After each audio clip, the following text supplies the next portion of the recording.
Шыңғыс хан шығыста Тынық мұхитынан батыста Еуропаға дейін созылған алып империя құрған, қазіргі көптеген халықтардың қалыптасуына тікелей әсер еткен, адамзат тарихында орнын ойып қалдырған даңқты қолбасшы. Шыңғыс ханның жеке тұлғасына, ұлтына байланысты пікір сан алуан. Біреулер оны адамзаттың жауы санаса, кейбіреулер мықты әрі әділ мемлекет құрған данагөй саясаткер санайды. Бүгінгі видеомызда Шыңғыс ханға қатысты ең жиі қойылатын сұраққа жауап беруге тырысамыз. Шыңғыс хан қазақ па, моңғол ма? Нақтырақ айтсақ, Шыңғыс ханның ұлтына қатысты нақты 5 факт, 5 тұжырым келтіретін боламыз.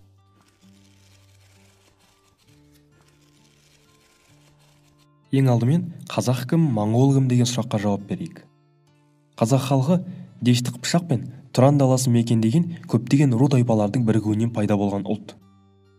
Бұл рулық бірлестікке Арғын, Найман, Керей, Қыпшақ, Қоңырат, Қият, Жалайыр, Әлім, Адай, Үйсін, Қаңлы және тағы да басқа көптеген ру тайпалар кіреді. Ал қазіргі моңғолдар кім? Моңғолия жұртының 90% халха моңғолдар. Қалғаны ойраттар және аздап қазақтар кездеседі. Халха моңғолдар 16 ғасырда Моңғолия жеріндегі әртүрлі далалық ормандық тайпалардың бірігуінен пайда болған. Ол тайпаларға Хотогой, Дариган, Хорчин және тағы да басқа ру тайпалар жатады. Ойраттарға Шороз, Хошауыт, Дүрбіт, Тұрғауыт тайпаларын жатқызамыз. Қазақтар кезінде ойраттарды қара қалмақ деп атаса, халқаларды құба қалмақ деп атаған. Оларды ешқашан моңғол деп атаған емес. Ал Моңғол халық республикасы 1924 жылы кеңес үкіметінің қолдауымен құрылған. Бір қызығы, мемлекетті елдің 90%-ын құрайтын халқалардың атымен емес, Моңғол халық республикасы деп атаған. Неге? Бұл сұраққа әркім өзі жауап бере жатар. Енді Шыңғыс ханға оралайық. Шыңғыс ханның ұлтын білу үшін біз мына 3 нәрсеге назар аударуымыз қажет. Бірінші, Шыңғыс ханның руы мен шығу тегіне. Екінші, Шыңғыс хан мемлекетінің алғашқы кездегі этникалық құрамына. Үшінші, Шыңғыс заманындағы деректер мен қолжазбаларға. Осы аталған 3 категорияға сүйене отырып, мен сіздерге нақты дәлелдер мен фактілерді келтіретін боламын. Барлық дерек көздерге сілтеме описаниеде болады. Бірінші факт. Шыңғыс ханның руы мен шығу тегі. Шыңғыс ханның руы Қият Боржүгін. Боржүгін үлкен Қият руының бір тармағы болып табылады. Ал Қият руы қазіргі қазақ, қарақалпақ халықтарының құрамында. Шыңғыс ханның шығу тегі жайлы нақты ақпаратты Рашид ад-Диннің Жамих ат-Тауарих атты еңбегінен таба аламыз. Рашид ад-Дин 1247 жылы дүниеге келген. Ол Хулагу мемлекетінде министр қызметін атқарған және Абақа ханның жеке дәрігері болған. Рашид ад-Дин 1301-1316 жылдары Ғазан ханның бұйрығымен ұлы даладағы көшпелі тайпалардың өмірі мен Шыңғыс әулетінің шығу тарихы туралы еңбек жазып шықты. Бұл шығарма 2018 жылы қазақ тіліне аударылып 5 томдық кітап болып жарық көрді. Қызық болса, кітапқа сілтемені описаниеде қалдырамын. Шыңғыс ханның руына қатысты бұл еңбекте былай делінеді. Шыңғыс хан, оның ата-бабасы мен бауырлары жоғарыда айтылған атақты дәрежеге ие Қият руына жататындығына қарамай, Шыңғыс ханның әкесі болған Жесугей Баһадүрдің перзенттерінің лақап аты Қият Боржүгін болды. Содан олар әрі Қият, әрі Боржүгін болады. Боржүген түркі тілінде көзі көк адам дегенді білдіреді. Олардың жүзінің түсі сарғыш болып келеді. Жами ат-Тауарих 1 том 151 бет қазақша нұсқасы. Шыңғыс ханның ұлтының кім екенін Рашид ад-Дин кітабындағы келесі жолдардан нақты біле аламыз.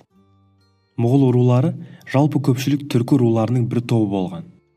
Олардың түркескіні де, тілдері де өзара басқа түркі руларының түр әлпеті мен тілдері сияқты ұқсас әрі жақын. Бұл халықтың бәрі өзінің шығу тегін Нұх пайғамбардың баласы Яфестен алады. Оны олар түркілер Абылжа хан деп атайды. Әрі ол жалпы түркі тайпаларының атасы болып табылады. Жамих ат-Тауарих 1 том 148 бет қазақша нұсқасы. Бұл жерде Рашид ад-Дин меңземей, жасырмай Шыңғыс ханның ұлтын моңғол емес, түрк деп нақты айтып отыр. Ал моңғол сөзіне келсек, Шыңғыс хан өз халқын ешқашан моңғол демеген, мұғыл деп атаған. Жамих ат-Тауарихте мұғыл сөзіне қатысты мынадай анықтама берілген. Мұғыл сөзі алғашында моң-ұл деп аталған, яғни мұңлы бейшара, әрі ақ көңіл, ақ жарқын, кішіпейіл деген мағынаны аңғартады. Жамиғ ат-Тауарих, 1 том, 149 бет. Бұдан ұққанымыз, мұғыл атауы түрік сөзі, және Шыңғыс хан өз халқын түрікше атаған. Шыңғыс хан жайлы ең сенімді әрі ең ежелгі деректердің бірі оның өзі де халқы да түрік екенін айтып тұр. Екінші дәлел. Шыңғыс хан жайлы ең ежелгі дерекке 1221 жылы оңтүстік Сун елшісі жазған Мында Быйлу еңбегі жатады. Аталған кітап Шыңғыс ханның тірі кезінде жазылған жалғыз қолжазба. Татарлар алғаш билік құрған жерлер Қидан елінің солтүстік батысында. Татар тайпалары Шато руынан тараған. Олардың 3 түрі кездеседі: қара, ақ және жабайы татарлар. Мында Быйлудан тағы бір дерек. Ақ татар аталатындар сыпайы және ата-аналарын құрметтейді. Әкесі немесе анасы қайтыс болған кезде олар жүздерін пышақпен кесіп жылайды. Ал олардың мемлекеттік істерін татар билеушісі Шыңғыстың қызы Бици уақытша жүргізіп отыр. Ал Шыңғыстың ұлты жайлы мына жолдарда айтылған. Қазіргі император Шыңғыс және оның барлық қолбасшылары мен кеңесшілері қара татарларға жатады.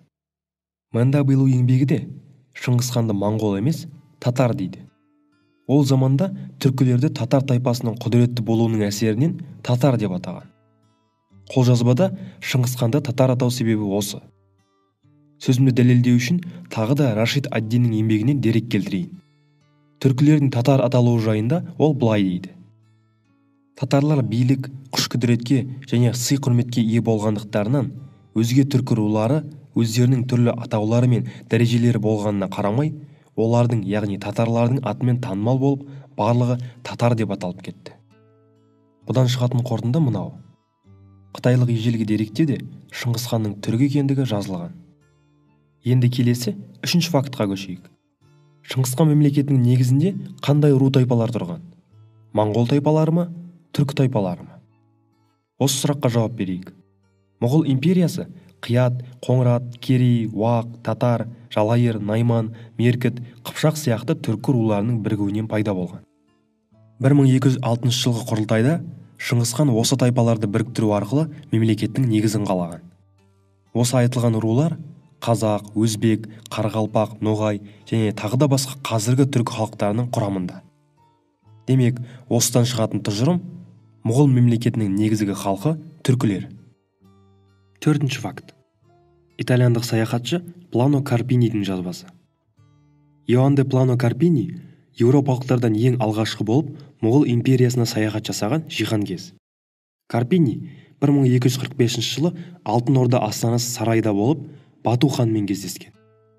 Одан кейін Қарақорым қаласының жанындағы шатырда Ұлы хан Күйіктің қабылдауында болып 1247 жылы аман-есен Римге оралған.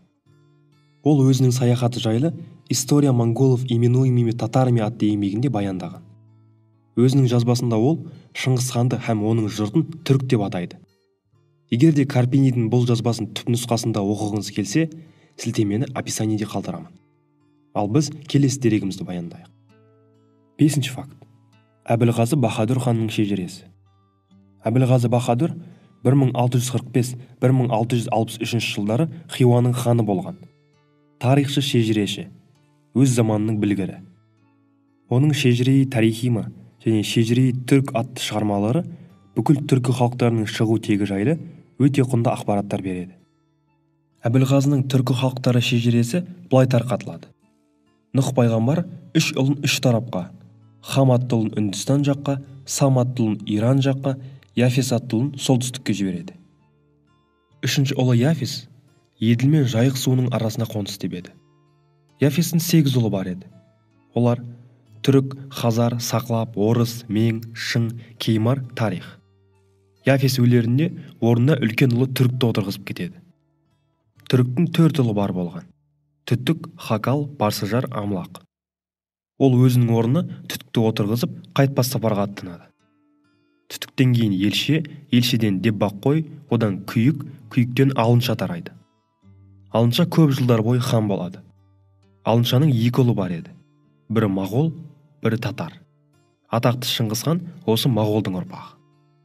Әбілғазы да атақты шежіресінде Шыңғысханды түріктен таратып тұр. Қорытындылай келе мынаны айтқым келеді. Совет үкіметінің идеологиясына ұшырамаған кез келген дерек, қолжазба Шыңғысханның түрік екендігін, біздің халқымызға тікелей қатысы барын жариялап тұр. Тіпті біздің рулық жүйеміз, шежірелеріміз, жыр дастандарымыз, мәдениетіміз Шыңғысханның бізге бөтен еместігін білдіріп тұр. Айтылған деректер мен тұжырымдар Шыңғысханның түрік екендігіне, біздің бабамыз екендігіне ешқандай күмән қалдырмады деген ойдамын. Өкінішке орай, әлі кезге дейін біз Шыңғысхан тарихына, төл тарихымызға Совет үкіметінің салып берген көзқарасымен қарап келеміз. Осы уақытқа шейін Шыңғысханды жат жерден келген басқыншы, қанішер санап келдік. Негізінен біздің халқымыздың, жалпы түркі халықтарының тарихы, мәдениеті Шыңғысханмен тікелей байланысты. Шыңғысханды қазақтың, түркінің тарихынан ысырып тастау түркі халықтарының мәдениетіне, тарихына жасалған үлкен қастандық. Егер де біз тарихи санамызды өзгертпей, өзіміздің тарихымызға, мәдениетімізге өзгенің көзімен қарап балта шабатын болсақ, ұлттық тұтастығымыздан, мәдениетімізден айырылып қалуымыз мүмкін.